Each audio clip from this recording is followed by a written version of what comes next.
이기 때문에 그 속에는 함부로 들어갈 수 없다는 것을 초대교회에서 우리에게 성령이 말을 하고 있는 것입니다. 에덴은 이미 하나님의 성령이 지배하였던 곳이기에 빛이 가득한 기쁨의 나라였습니다. 거기는 악령에 지배당하는 아담 이브가 존재할 것이 절대 아니라고 어두움과 빛을 갈라놓은 것입니다. 그와 같이 지금은 성령께서 불칼을 들고 교회를 지키고 있는 것입니다. 거룩한 초대교회의 모습은 우리가 생각하는 것과는 너무 다르다는 것을 알 수가 있습니다. 그 당시는 어두움과 빛이 뚜렷했다는 것을 말하고 있습니다. 세상에는 빛과 어둠이 양분되어 있는 것 같이 생명과 죽음이 뚜렷이 양분되어 있습니다. 여기서 우리는 예수의 보혈의 공로를 믿는가 아니하는가를 우리가 분명히 해야 한다는 것입니다. 그렇지 못하면 우리가 어두움이라는 죽음 속에 사는지 생명이신 예수 안에 사는지를 분간 못하고 사는 것입니다. 죽음과 빛은 어울리지 않습니다. 우리는 한순간이라도 십자가를 버리고 사는 생활이 되지 않기 위해서 그의 보혈을 감사하고 있는지를 시험해 봐야 합니다. 내 속에 보혈의 공로를 감사하고 참고 또 참으며 산다면 여러분은 예수 그리스도의 부활과 생명을 받은 것입니다. 이것이 바로 부활이요 또한 생명이니 믿는 모든 사람에게 그 축복을 받는 여러분이 되시기를 주의 이름으로 축원합니다. 둘째로 나는 부활이요 생명이니 라는 말은 생명은 몸에 있지 않고 말씀에 있다는 것을 말하고자 하는 것입니다. 우리가 알아야 하는 것은 생명이라는 것은 생물학적, 육체적 생명이 아닙니다. 그것을 증명한 것이 본문에서 나사로가 부활하는 것입니다. 생명은 육체에 있는 것이라면 몸이 죽으면 끝이지만은 나사로의 경우는 그 몸에 말씀이 들어가니까 다시 살아나는 것입니다. 여기서 죽음이라는 것은 육체가 기능을 다하는 것이 아니고 내 심장 기능 같은 것이 다하는 것이 아니라는 것입니다. 생명이라는 것은 예수님의 말씀이라는 것을 이 나사로의 부활에서 우리가 알 수가 있는 것입니다. 말씀이 나사로에게 임하니 죽은 몸이 모든 기능을 회복하고 죽었던 몸이 수건에 쌓여 움직일 수 없어도 벌떡 일어나며 예수님께 나아간다는 것을 우리가 봅니다. 예수님께서 증명하고자 하는 것은 생명은 말씀이라는 것을 우리 눈으로 똑똑히 보라는 것입니다. 그래서 요한복음에서 3장 18절 그를 믿는 자는 심판을 받지 아니하는 것이요 믿지 아니하는 자는 하나님의 독생자의 이름을 믿지 아니함으로 벌써 심판을 받은 것이라고 말하고 있습니다. 믿는 자는 이미 말씀이 있기 때문에 심판이 없다는 것입니다. 그러나 말씀을 믿지 않으면 이미 죽음이 그 속에 있다고 말하고 있습니다. 이 죽음이 있다는 것은 바로 심판을 피할 수 없다는 것입니다. 내가 살아있다는 증거는 몸이 건강한 것이 아니라 내 영혼 속에 하나님의 말씀이 있고 말씀을 사모하고 그리워하고 사랑하는가를 말하는 것입니다. 다윗이 하나님을 사랑하지만은 그 사랑은 오직 말씀을 깊이 사모하여 명상한다는 것으로 말하고 있습니다. 말씀을 듣고 또 듣고 그 말씀의 의미를 생각할수록 영혼의 눈이 떠지는 것을 체험하는 것을 두고 우리는 영이 살았다라고 말하는 것입니다. 그래서 시편 1편 1, 2절 말씀에서도 복 있는 사람은 악인들의 꾀를 따르지 아니하며 죄인들이 죄의 길에 서지 아니하며 오만한 자들의 자리에 앉지 아니하고 2절 오직 여호와의 율법을 즐거워하여 그 율법을 주야로 묵상하는도다라고 말하고 있습니다. 즐거워한다는 뜻은 그의 즐거움이라는 말입니다. 살아가면서 사람들은 삶의 낙을 구하고 사는데 다윗의 인생의 낙은 여호와의 율법, 여호와의 토라, 구약 성경에 모세가 쓴 오경을 두고 말하지만 사실은 그 뜻은 이 토라라고 하는 율법이라는 뜻은 성경 전체를 말하고 있습니다. 사람들의 낙이라 즐거움이라는 것은 골프 치고 노는 데 있습니다. 그러나 이 사람들의 낙이라는 것은 말년에 갈수록 더 놀렵고 놀아갑니다. 버스 투어를 간다든지 크루즈를 타는다든지 이렇게 여행을 하고 즐거운 것을 우리가 낙이라고 말하는데, 왕이 된 다윗은 모세의 율법을 읽고 또 읽고 외우고 또 외우는 것이 바로 낙이라고 말하고 있습니다.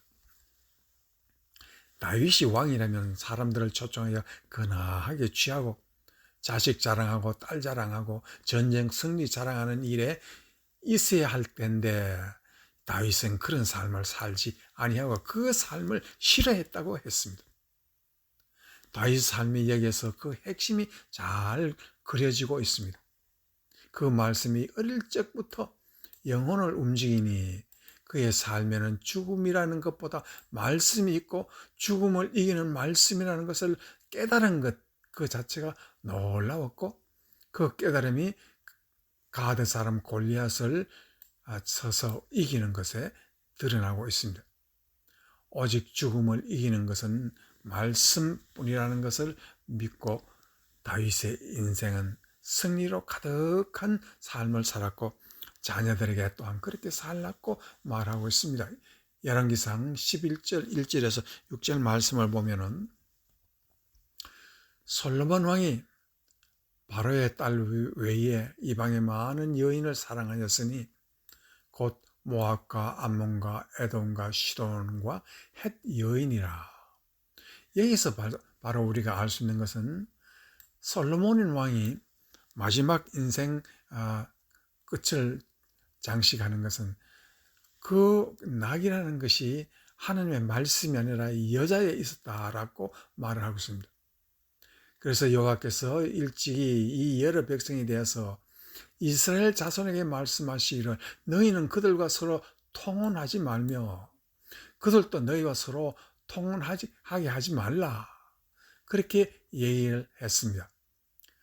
그러나 그 솔로몬에게서 사랑하는 후궁과 그 첩들이 너무 많아서 1000명이나 되었습니다. 그러니까 후궁이 7000이요 첩은 300명이라 1000명이 되었습니다. 솔로몬의 나이가 많을 때에 여인들의 그의 마음을 돌려 다른 신들을 따르게 하였으므로 왕의 마음이 그의 아버지 다윗의 마음과 같지 아니하여 그렇게 했습니다. 그래서 이 6절 말씀에 솔로몬이 여호와의 눈에서 악을 행하여 그 아버지의 다윗이 여호와를 온전히 따른 것 같지 아니하고, 이 말씀에서 우리는 확실히 알고 있습니다. 이 말씀은 이스라엘의 비극을 다루고 있습니다.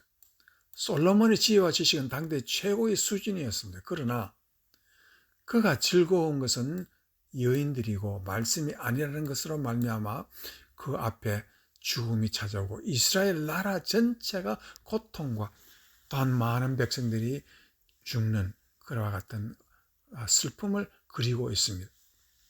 우리가 아는 바와 같이 예수 그리스도께서 시험을 당하실 때도 예수님은 하시는 말씀이 그때의 마태복음 4장 1절에서 4절 말씀입니다.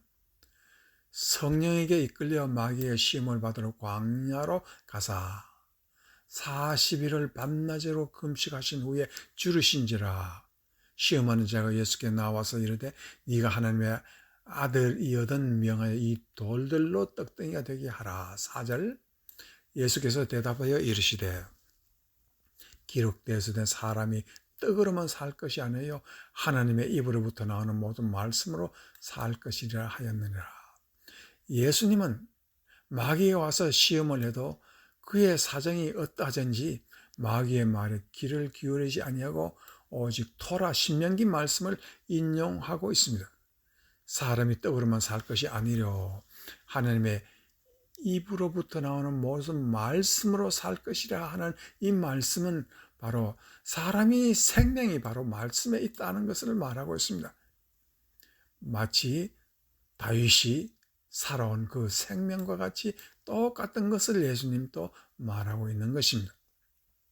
그래서 다윗이 깨달은 것처럼 이 귀한 말씀이 바로 생명이구나 하는 것을 깨달은 사람마다 하나님이 귀히 쓰시는 사람이 되었습니다.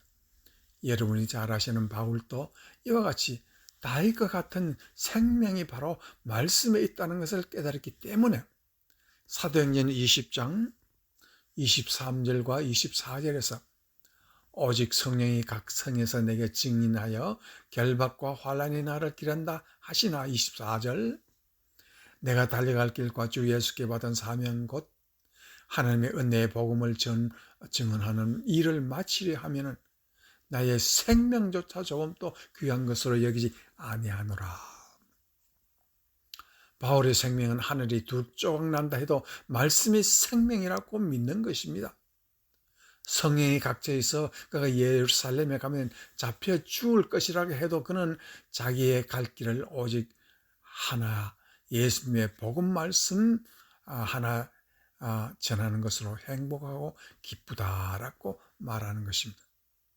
이것이 예수님이 말씀하시는 나는 부활이요 생명이니라는 뜻이 되는 것입니다.